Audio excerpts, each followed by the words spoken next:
I'd like to introduce Dr. Charisse Loder, who is going to be joining us to give us part 2 of her presentation on contraception for medical complications. And we're very excited to have her here again to give us some more information on this really important topic. Thank you.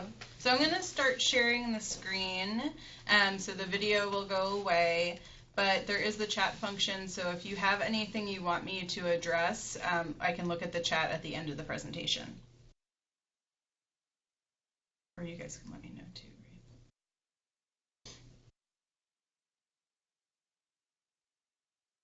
Are you guys logged in to Blue Jeans too?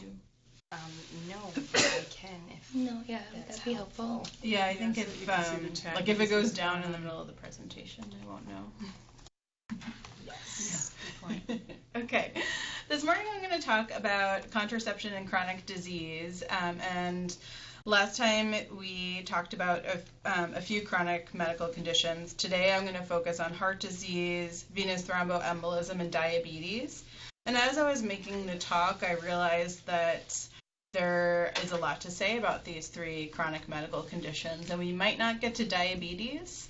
And if we don't, you can have access to my slides, or I can come back again for part 3. We'll see. Okay. So I'm going to review prevalence, medical concerns, and contraceptive concerns in women with diabetes, heart disease, and venous thromboembolism. And as a disclosure, I am trained by Merck to be an Explanon trainer. I was not compensated, so I don't think that it will affect my views today. For this talk, I referenced these 3 sources: Contraception for the Medically Challenging Patient, the U.S. Medical Eligibility Criteria, and the one of those is supposed to be the WHO Medical Eligibility Criteria. And there are some differences which I'll highlight.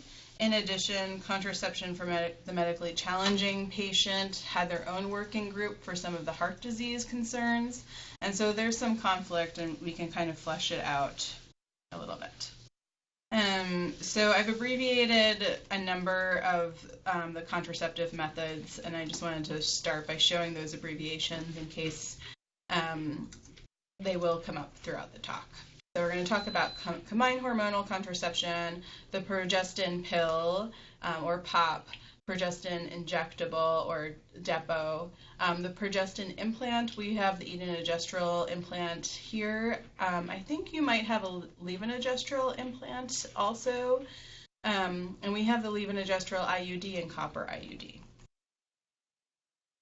And I'm also going to be referencing the WHO medical eligibility criteria categories. One being that the method is safe and there's no restriction for that contraceptive method. 2, meaning that the advantages of using the method outweigh the theoretical or proven risks of the method. 3, the condition is the theoretical or proven risks outweigh using the method. And 4, using the method is generally thought to be unacceptable. Okay. So in contraception for the medically challenging patient, in the cardiovascular chapter, they reference a 2006 working group that met in the UK, and it was a multidisciplinary group of maternal fetal medicine, reproductive endocrinologists, OBGYNs, pharmacologists, who all met and cardiologists, who all met to discuss heart disease and contraception. And they reviewed the WHO medical eligibility criteria, and they also categorized different cardiovascular diseases by risk category. And so I'm going to go through low risk, moderate risk, high risk, and then pregnancy is contraindicated, and they categorize them as 1, 2, 3, and 4. And so this group may have different recommendations than the WHO or the CDC. In general, the concerns about cardiovascular disease and contraception are the thromboembolic effects of contraception, namely estrogen, that the estrogen and progestins can lead to fluid retention, that they can also cause pro-arrhythmic effects. There are concerns about bleeding, specifically on women who are anticoagulated, anticoagulated due to their cardiovascular condition. And also, there are concerns around the IUD and any potential for vasovagal reaction with IUD insertion in very particular cardiovascular conditions. In general, both the WHO and the CDC have a category for women who have multiple risk factors for cardiovascular disease, and those risk factors are delineated as older age, which isn't specified, smoking, diabetes, hypertension, obesity, and dyslipidemias. So a woman who has multiple risk factors should avoid using combined hormonal contraception and the progestin injection. Both of those are considered a category 3 or 4. But in general, the progestin-only pill, injection, and IUDs or an implant are considered safe for women who have multiple risk factors for cardiovascular disease. In women who have hypertension, and this is defined as systolic blood pressure over 140, diastolic over 90. Now, there are potentially some changes to the definition of hypertension that have come out in the last few months, but as defined by that category, combined hormonal contraception is considered a category 3 or 4, so should be avoided or contraindicated. Depo, or the progestin injection, is considered category 3 if the blood pressure is significantly elevated or there's evidence of end organ or vascular disease. Okay, so I'm going to start with the low-risk conditions, which the UK working group in 2006 called that level 1 risk, so low risk for maternal health. So one of the first ones they reviewed was atrial septal defect or ventricular septal defect. And these account for 1/3 of all congenital heart disease. If they are repaired, all contraceptive methods are considered a category 1, so they're safe for use. But if there is an unrepaired atrial septal defect, then combined hormonal contraceptives should be avoided because of the thrombotic risk.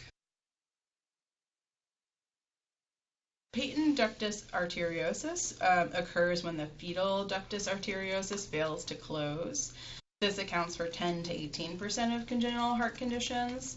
There is a risk of bacterial endocarditis, but the working group felt that all forms of contraception would be safe to use, even in an IUD insertion or removal where there's a theoretical risk of seeding bacteria.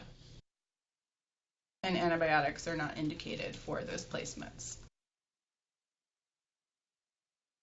In women who have patent foramen ovale, this happens when there's a failure of the fetal septum primum to fuse with the septum secundum after birth. This is usually an incidental finding, and in that case, combined hormonal contraceptives and all other contraceptive methods are safe. But if it's found as a result of stroke, which we'll discuss a little bit more later, then combined hormonal contraceptives are an unacceptable risk to the woman, so should be avoided. In women who have mitral valve prolapse without significant mitral regurgitation, all methods are considered safe. And in mild pulmonic stenosis, which leads to obstruction of blood flow from the right ventricle to the pulmonary artery, and is defined by this peak gradient of less than 36 millimeters of mercury, all contraceptive methods are safe. Women who have isolated PACs or PVCs can use any contraceptive method. These are common and usually do not lead to any long-standing cardiovascular conditions. Okay. And then this is just a summary table of those low-risk conditions and can be referenced for the future. And so the working group delineated with combined hormonal contraception whether it's repaired or non-repaired in terms of the small shunts, and then in patent-foraminal valley whether it was an incidental finding or a symptomatic finding. Okay, so let's talk about moderate risk conditions. That would be something like repaired tetralogy of Fallot, which is the most common cyanotic heart disease after age 1. Sorry, that's covered up. Tetralogy of Fallot is a large VSD with an overriding aorta and outflow tract obstruction. And yes, I did have to go back and review my second year medical school learning for this. It leads to long-term complications that leads to RV outflow tract obstruction and pulmonary stenosis. There are long-term risks of endocarditis, arrhythmias, and sudden cardiac death. And does someone have a question? Or was that? Yeah, no, it's somebody. They might just be setting themselves up. Okay. In repaired TET, all methods are considered safe, and we are seeing more of these women reach reproductive age and come to us for contraceptive counseling. As discussed a little bit before, in arrhythmias, broadly most methods are safe. But if a woman has atrial fibrillation or flutter, there is a clot risk concern, even if a woman is anticoagulated. So combined hormonal contraception should be avoided. Okay. In women who have mild left ventricular dysfunction, which is a diminished ejection fraction of 40 to 50%, combined hormonal contraception is concerning because it poses a risk for hypertension. So there was a discrepancy where the working group actually considers it a category 2 method, but the CDC considers it a category 4 method. So it should be used with caution. And then we'll talk a little bit about peripartum cardiomyopathy at the end. Once again, in general, the combined hormonal methods are going to be used with caution with any cardiovascular disease, but all other methods are considered safe. Okay. Hypertrophic cardiomyopathy occurs in 1 in 500 people in the general population. In pregnancy, it can lead to heart failure and risk of arrhythmias and sudden death in any person, pregnant or not pregnant. If hypertrophic cardiomyopathy is associated with other sequelae, combined hormonal contraception is considered category 3 or 4, but in general, all other methods are considered safe. Okay. In cases of women who have valvular disease, mitral stenosis or regurg being the most common, aortic stenosis being a little bit less common, combined hormonal contraception is broadly usable, but you should use caution if you're worried about thrombosis. And then antibiotics are not indicated for IUD insertion. Previously, that was a recommendation. There was a concern about infection, but the recent CHEST guidelines have removed that recommendation. Okay. Marfan syndrome is an autosomal dominant condition. There is risk with this syndrome, particularly if the aortic root is dilated greater than 4 centimeters, but in general, all contraceptive methods are safe. And we'll talk about the aortic root dilation greater than 4 centimeters as a higher risk condition a little bit later. And then Another moderate risk condition is repaired aortic coarctation. Pregnancy can have a risk of hypertension, preeclampsia, aortic dissection. If it's repaired and asymptomatic, all methods are safe. However, if there is an aneurysm or hypertension, then combined hormonal contraception methods are considered category 3 and should be avoided. Okay, let's talk about high-risk conditions. It's hard to make this fun. Okay, women with ischemic cardiovascular disease, in general, combined hormonal contraception is contraindicated because of high blood pressure, thrombotic risk, hyperlipidemia risk, and possible effects on glucose control. In terms of the progestin methods, the U.S. medical eligibility criteria rate progestin methods a 2 or 3, 3 being for the injection depot. But the working group in general, this cardiovascular multidisciplinary group, felt that all progestin methods, including the injection, should really be a 1 or 2 because it's really a very theoretical risk that upgraded it, and in general, they're safe. They also rated the copper IUD as safe in ischemic cardiovascular disease. In women with mechanical valve, there is significant risk in pregnancy or not pregnancy of thromboembolism, heart failure, valve degeneration, pregnancy loss, and they're on lifelong coagulation, so there's risk of bleeding. The thrombotic risk is higher in women who have a mitral valve, a mechanical valve in the mitral valve compared to the aortic valve. And so because of these risks, combined hormonal contraception is considered a category 3 or 4 and should be avoided. Progestins are safe, but they do make a particular mention that the implant is preferred in these women, probably because the risk of pregnancy is so significant in women that they should have a highly effective contraceptive method and be well counseled before considering pregnancy.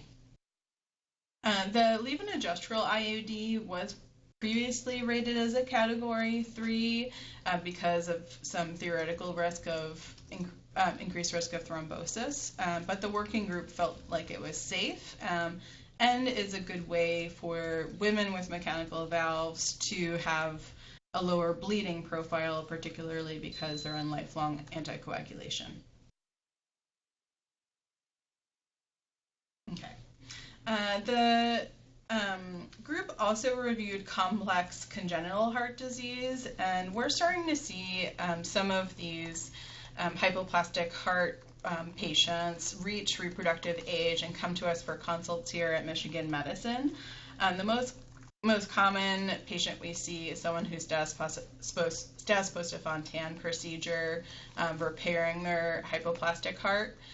Pregnancy is considered high risk due to the inability to accommodate increased cardiac output. The implant is the preferred method for these women, particularly because the IUD is not recommended for concern of any vasovagal reaction during IUD insertion that can result in cardiac collapse. And so when we see patients with this condition here at Michigan, we usually touch base with their cardiologist, and if the patient does want an IUD, we end up placing it in the operating room, not for anesthesia specifically, but for cardiac monitoring in case they have a vasovagal reaction that results in cardiac collapse. And then once again, combined hormonal contraception should be avoided. Another high-risk condition is the aortic root dilation over 4 centimeters, as I mentioned before, that can occur with Marfan syndrome. In this case, because of the risk of increased blood pressure, combined hormonal contraception is considered category 3, but progestin methods and IUDs are safe. Okay. Peripartum cardiomyopathy is the onset of left ventricular heart failure within a month of delivery or up to 5 months postpartum. It has significant mortality, 7 to 15%, and we estimate that the need for heart transplant occurs in about 6% of women. There is some discrepancy here in the recommendations. And so the working group felt that in a woman who has normal heart function, she can use combined hormonal contraception safely. However, the U.S. medical eligibility criteria does have a specific section for peripartum cardiomyopathy, and they rated it as Category 3 or Category 4 for initiation and continuation. And so there's some nuance in counseling around that. But the working group and the U.S. medical eligibility criteria felt that progestin methods can be considered Category 1. Okay. And then here is the table from Contraception for a Medically Challenging Patient that goes through all of those recommendations for your reference. Okay. So there are some cardiovascular conditions where pregnancy is generally considered contraindicated due to significant maternal mortality. One is severe pulmonary hypertension. This happens when peak pulmonary pressures are greater than 30 millimeters of mercury. Maternal mortality is considered to be, previously was considered to be 50%. New data suggests that it might be a little bit lower at 30%, but still incredibly high. So in these cases, because there's pulmonary hypertension already existing, combined hormonal contraception is too great of a risk to increase any hypertension in that woman. The medication that is used to treat severe pulmonary hypertension, basantan, which I'm not as familiar with, it does interact with combined hormonal contraception, etonogestrel, and norethindrone, and so care must be taken in prescribing those methods because they would not be effective if a patient is taking that medication. Depo, however, is considered to be safe with that medication. And then levonorgestrel is also safe, but this is another situation where there should be caution about placing any IUD in patients with severe pulmonary hypertension because, again, the concern about the vasovagal reaction and pulmonary collapse. And so in these patients, we are also placing them in the operating room where cardiac monitoring can be performed. But you can imagine it is incredibly important for them to have a highly effective method, and that's why we've taken the extra steps to place this contraception in the operating room because the implant might not be effective if they're taking certain medications and their risk is so high. Okay. Some women do have significant LV dysfunction, and that would be when their ejection fraction is less than 30%. In general, LARC methods, the implant or IUD, are preferred for these patients because pregnancy is a significant risk in terms of morbidity and mortality. Another condition where pregnancy is contraindicated is severe mitral stenosis or aortic stenosis. And the risks with pregnancy are pulmonary edema, heart failure, arrhythmias, and the need for valvular repair. In general, combined hormonal contraception is not recommended, and progestins are considered safe. The IUD, there was some discrepancy between the working group and the U.S. medical eligibility criteria about whether there's an increased risk of endocarditis, but as I said before, there is no recommendation about giving antibiotics with insertion, and cases should just be weighed specifically, and a discussion with a cardiologist before placement is probably a good idea.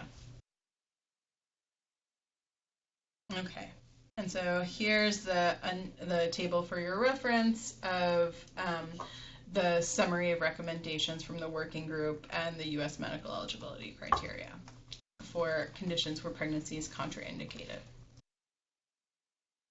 Okay, So next I'm going to talk about venous thromboembolism.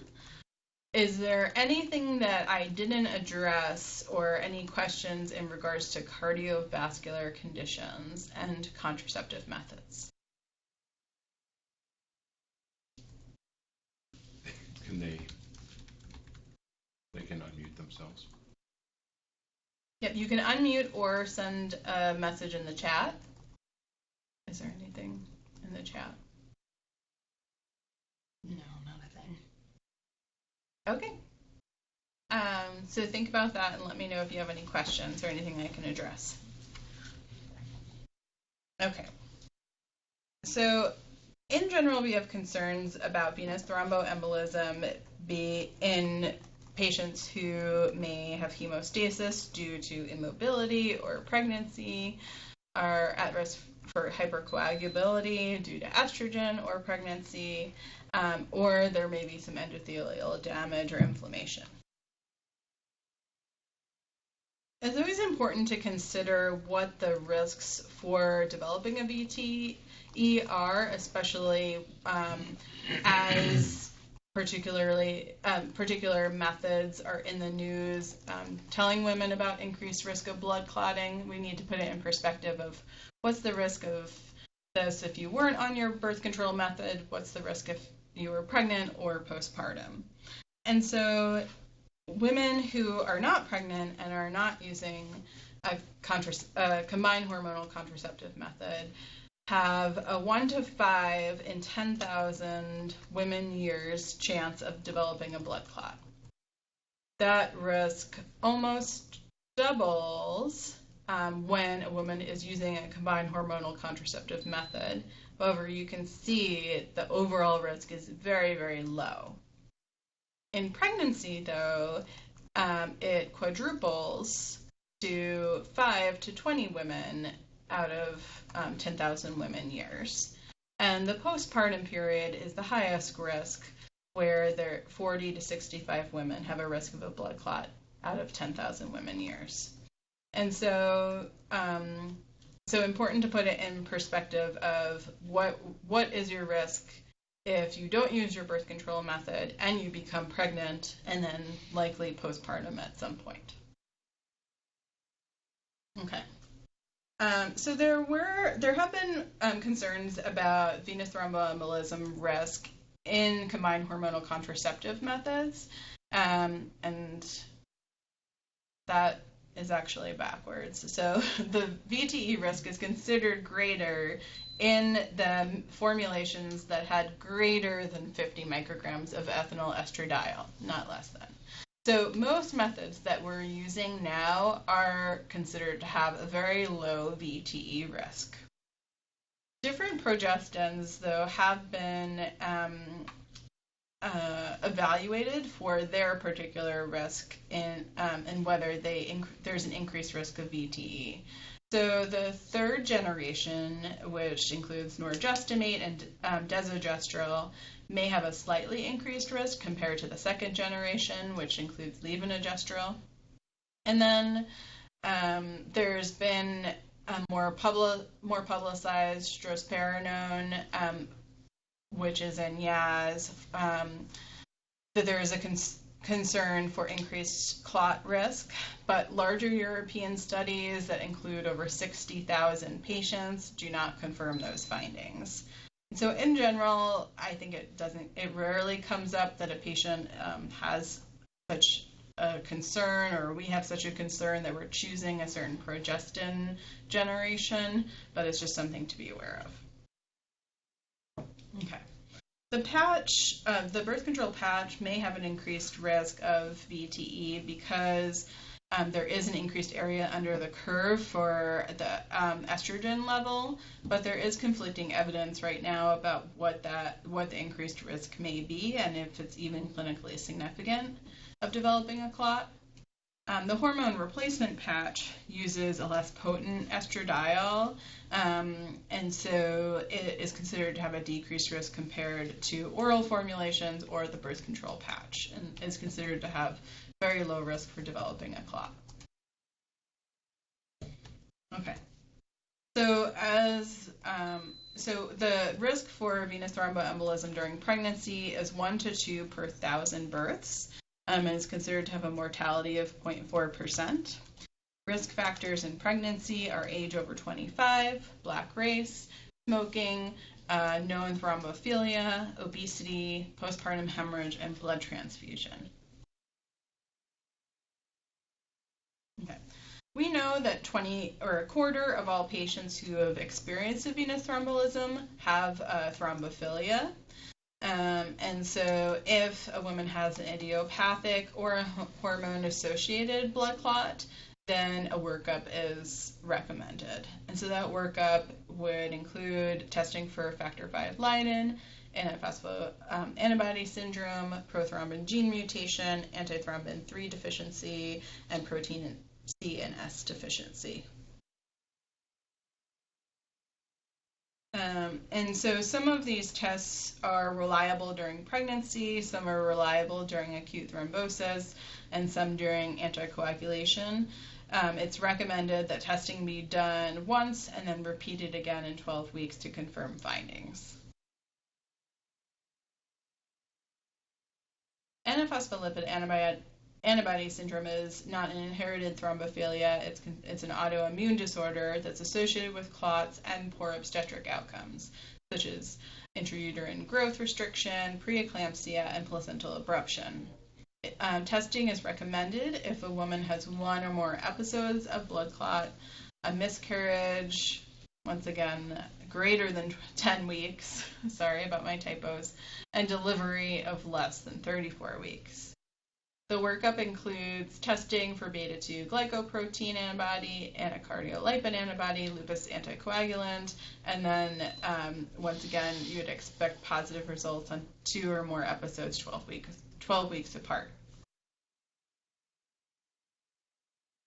Okay.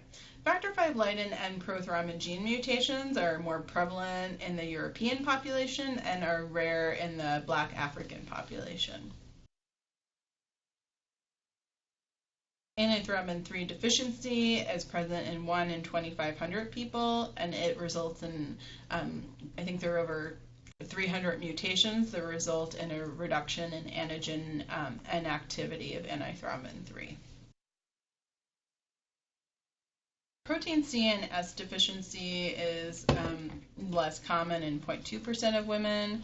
It does result in an increased risk, about 6 to 12 times normal risk of blood clot. Okay, and the high-risk thrombophilias are considered to be antithrombin 3 deficiency, heterozygosity for factor V Leiden and prothrombin mutation, homozygosity for factor V Leiden, and homozygosity for prothrombin mutation. Okay, so let's talk about contraception and venous thromboembolism.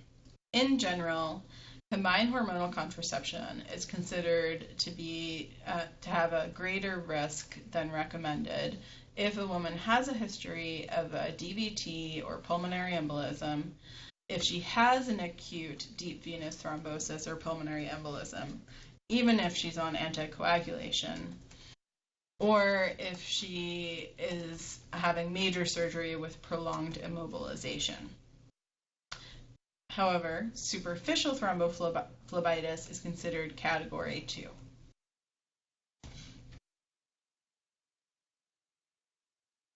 It may be important to consider combined hormonal contraception in the perioperative period.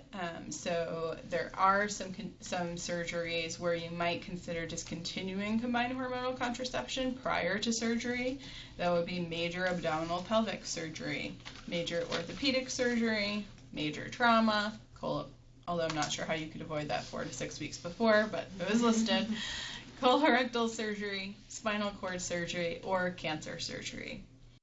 And I think this might be a missed opportunity because I'm not sure how often we are stopping birth control before someone's hysterectomy, for example, or BSO, because we want them to have combined hormonal contraception so they don't become pregnant before their surgery, but it may be something to consider in the future when you're seeing someone for their pre-op visit. Okay. There is some discrepancy about use of progestin methods in women with VTE. So in a woman who has had a history of a venous thromboembolism, there's no evidence of increased risk of repeat thromboembolism if they use a progestin-only method, meaning the progestin-only pill, the implant, or the injection. However, the US and the WHO feel differently about use of progestin-only methods with an acute thrombosis. So the WHO would not recommend progestin methods in a woman who has an acute thrombosis unless she's fully anticoagulated, which most women would be, and in that case, it's considered a Category 2. The U.S. medical eligibility criteria has a specific delineation for women who have lupus and antiphospholipid antibody syndrome, and basically all methods except for the copper IUD are considered a Category 3 or 4. Okay. So let's talk about the long-acting reversible contraceptive methods. So the implant, like I said, is considered Category 2 for women with a history of a clot or an acute clot. The WHO says if they're anticoagulated, the implant is Category 2. There has been some concern about the risk of hematoma formation when you place that implant, but there's no good data on it, and it seems that the benefits outweigh the risks in terms of a hematoma. We know how to wrap a woman's arm to avoid a hematoma, and I think the long-term benefit is there in women who have clotting disorders or a history of a blood clot. In regards to the levonorgestrel IUD, once again, women with a history of a clot, it's considered safe. Women with an acute clot who are anticoagulated, it's also considered safe. And the levonorgestrel IUD may be preferred in women who are anticoagulated to control their menstrual bleeding. And then the copper IUD is safe for women who have a history of a clot or who have an acute clot. Man, I gotta go through my typos here. But it may be something to counsel about because there may be increased bleeding with the copper IUD, so it may not be the preferred method in women who are anticoagulated because of their increased bleeding. Okay. One other thing to think about is their anticoagulation method. So Coumadin or warfarin is metabolized by cytochrome P450s, but it's not considered an inducer or an inhibitor. There is some concern that estrogen can actually affect the Coumadin levels, and so if for some reason a woman were taking estrogen, even though it's not recommended, she may need some more close monitoring of her Coumadin levels and INRs to make sure her anticoagulation was effective. But we're not going to combine estrogen and Coumadin.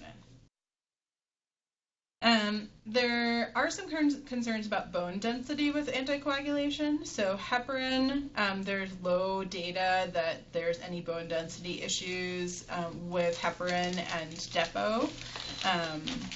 But in terms of Coumadin use, it's considered that you can use depo for a short period of time while a woman is on Coumadin for anticoagulation.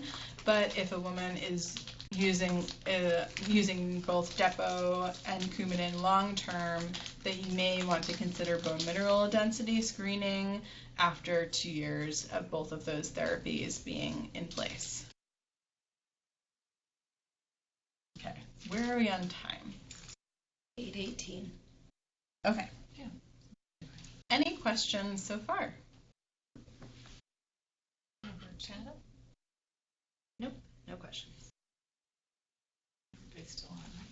Yeah, 12 participants. Okay. Next, I'll talk about diabetes. 4% of men and women in Ethiopia have diabetes. And there are concerns about the overweight and obese population being at higher risk for developing type 2 diabetes. So in Ethiopia, 22% are overweight and 5% of women are obese, and so maybe at elevated risk of developing type 2 diabetes in their lifetime. Diabetes in pregnancy is a particular issue because poorly controlled diabetes can be a risk for spontaneous abortion and congenital malformations. There's often increased insulin resistance, which requires more monitoring and more medication, and there's increased risk of end organ damage. Okay. In terms of contraception in diabetes, generally it's pretty safe. But I'm going to review some highlights about insulin, lipid profiles, and whether fasting glucoses may be elevated with specific contraceptive methods. So with both the copper and the levonorgestrel IUD, studies have found no differences in hemoglobin A1C in women using those methods. They're often comparing their methods because the copper IUD should not increase hemoglobin A1C levels. There's no increased insulin requirement in women using those IUDs or difference in lipid profiles. And so the U.S. medical eligibility criteria considers the IUDs category 2 for all diabetics.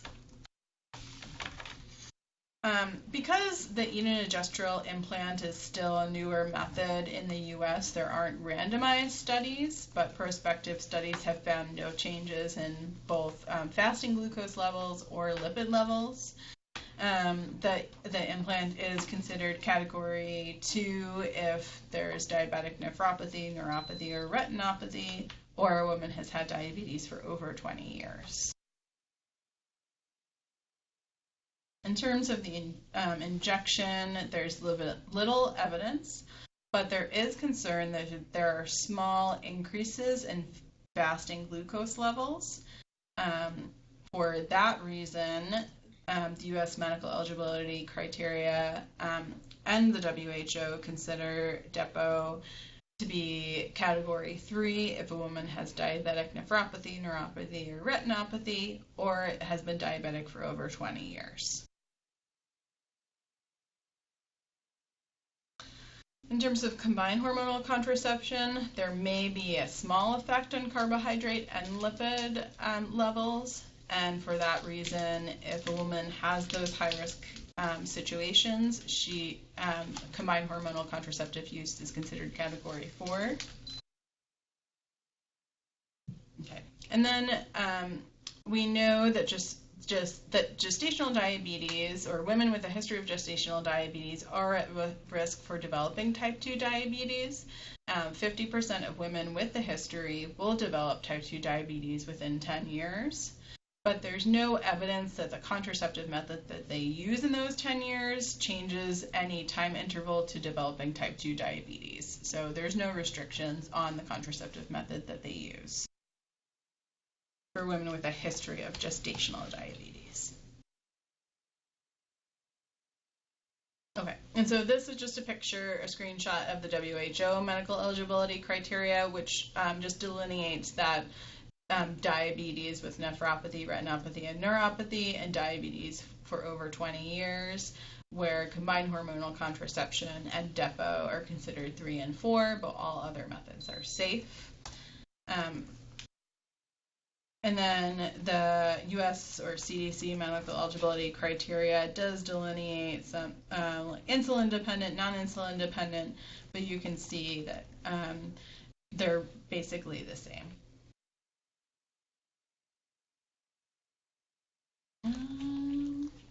Okay, so that is Got through diabetes. Yeah, contraception for chronic medical conditions. So I think at this point we discussed a number of chronic medical problems, and if there are any others that you'd like me to talk about another time, I'm happy to do that, and happy to take any questions. Now go back to the Oh yeah, stop sharing. There they are. Hi, are there any questions?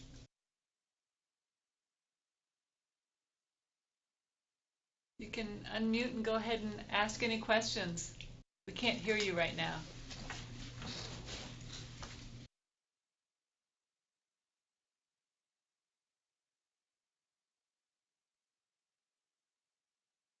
Could you maybe comment on the severe familial hypercholesterol syndromes that affect cardiovascular disease? That's a good question. I haven't actually seen that come across if there's a family history of severe dyslipidemia, but the patient themselves doesn't have a history yet. I can imagine that should be something that's talked about carefully in their contraceptive counseling, because if there's a significant family history, then the combined hormonal contraceptive methods should be avoided for long-term use because they could increase their lipid profile. So, yeah, I think there's no evidence at the time that the patient is not diagnosed with a lipid syndrome, but because of that propensity, I would avoid use.